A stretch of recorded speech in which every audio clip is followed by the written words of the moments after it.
Hello everyone, my name is Bryce Paden, and this is our last assignment. I hope you are all as excited as I am to be finishing up and ending this course with the case study. This is EDL 854, the module number 12, case study, the budget debacle.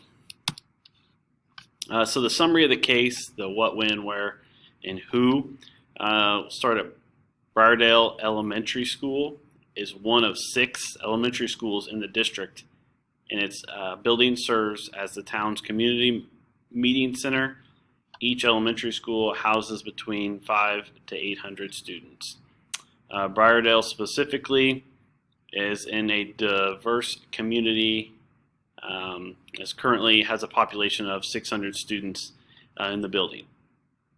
The principal, Carl Santos, which would be me, is the building principal of Briardale, where I believe I can firmly run a school and manage a budget.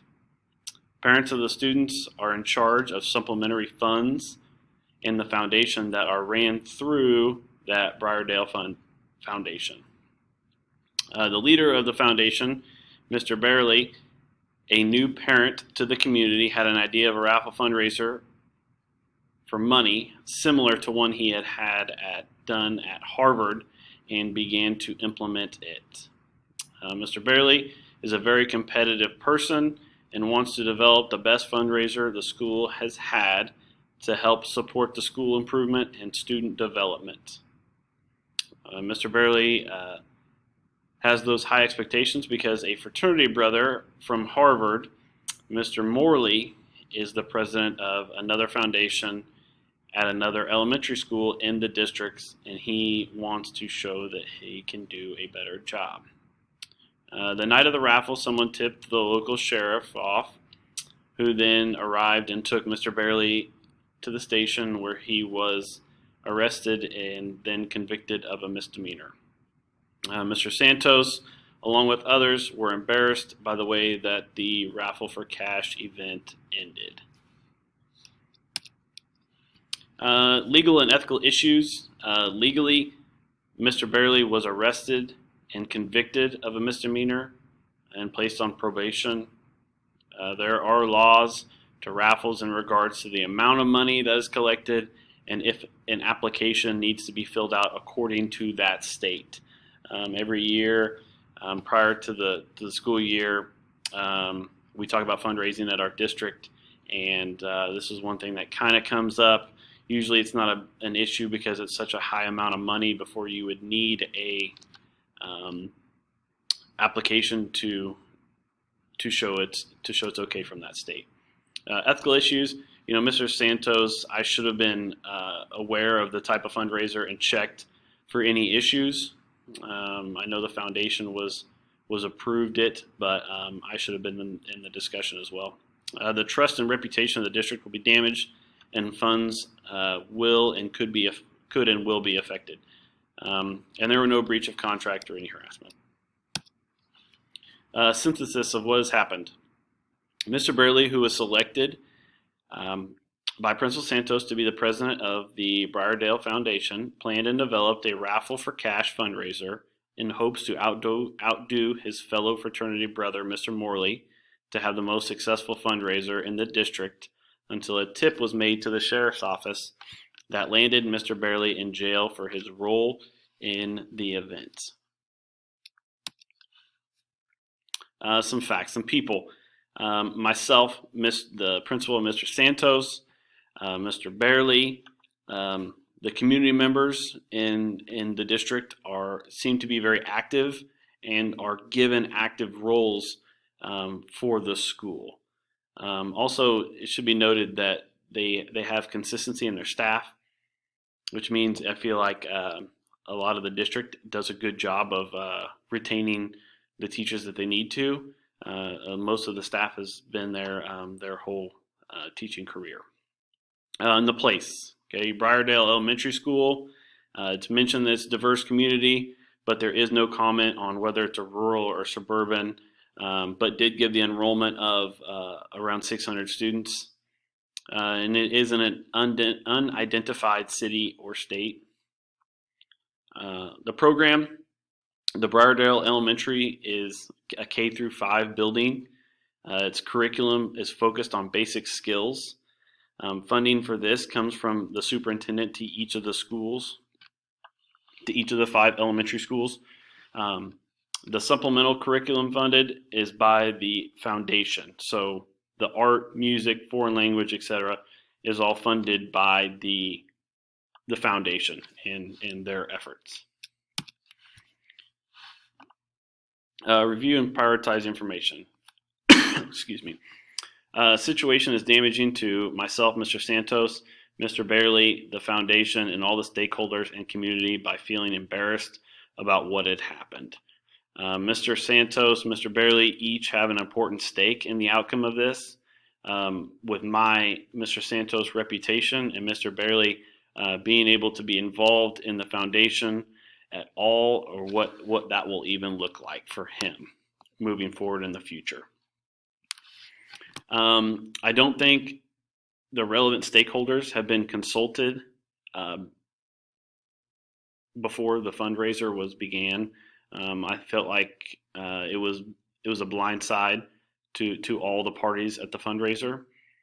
I would have liked to know more on the process of who actually picks the president of the foundation and what, if any, communication they have with the principal, myself, on the fundraisers they're planning and developing,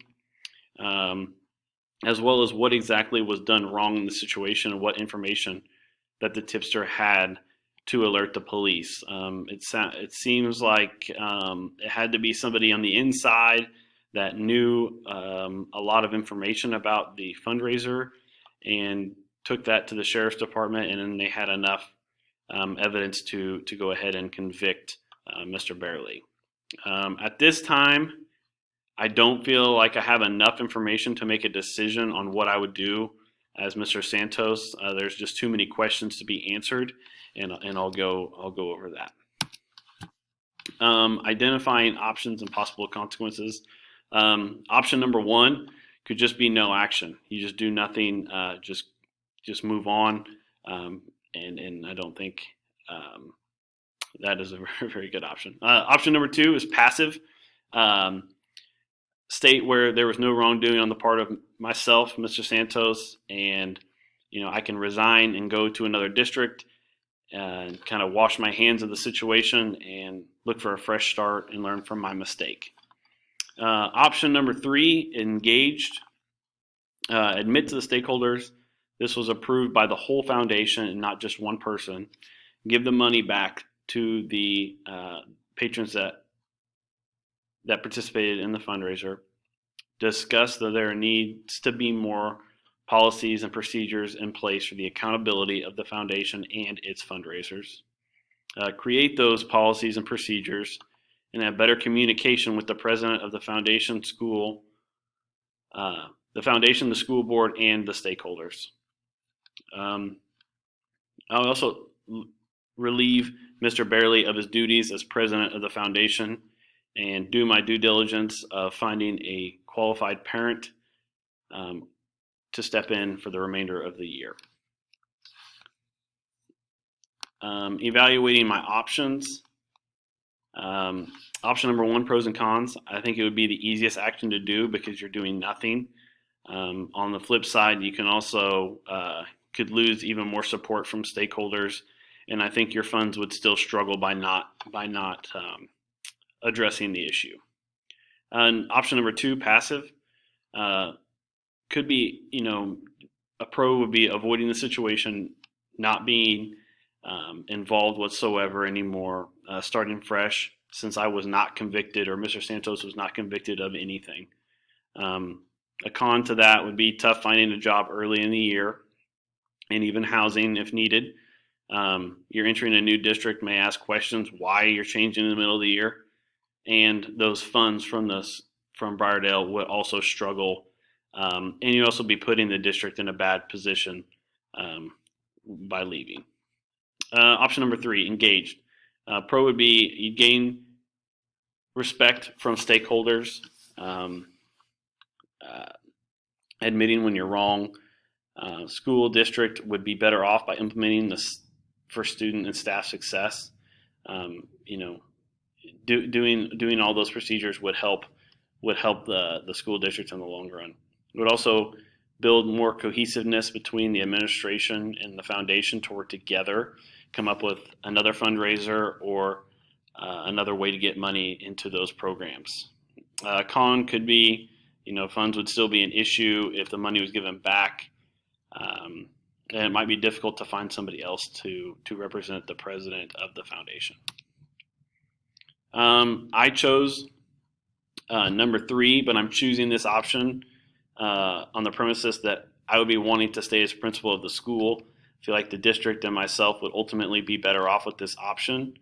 I say that because, I don't know the ins and outs of where I would be at as Mr. Santos. Am I a hometown guy? Is this a local guy that he wants to remain there and put his time in and make his community the best he can? Or is this something that's like, I don't trust these people. I don't know, who sent the tip in. Or is this the way this district runs?